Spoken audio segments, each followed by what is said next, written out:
এই ধরনের যে পারথেনিয়াম চারিদিকে মানে পরের পর বেড়েই চলেছে, এ সম্পর্কে মানে এটা কতখানি আমাদের সমাজের মধ্যে ক্ষয়ক্ষতি হতে পারে সেটা কি বলবেন?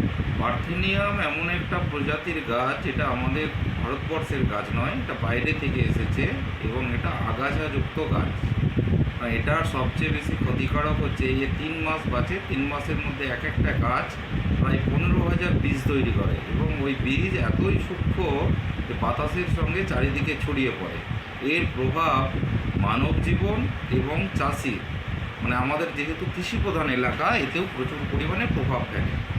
যে জমিতে এই পার্থেনিয়াম গাছ হবে তার ফসল পরিমাণ অনেক কমে যাবে এবং মানব জীবনে এর আঠা বা পাতার সঙ্গে যদি সম্পর্ক হয় ভালো করে কোনো ব্যক্তি, তাহলে ত্বকের ক্যান্সার, ইভিন আপনার ত্বকের ক্যান্সার হতে পারে, তার সঙ্গে শ্বাস প্রশ্বাসজনিত সমস্যা হতে পারে। এ বহুত ক্ষতিকারক গাছ। আমার মনে হয় প্রশাসন থেকে উদ্যোগ নিয়ে এই গাছকে নিধন করার জন্য কোনো একটা সুব্যবস্থা করা দরকার।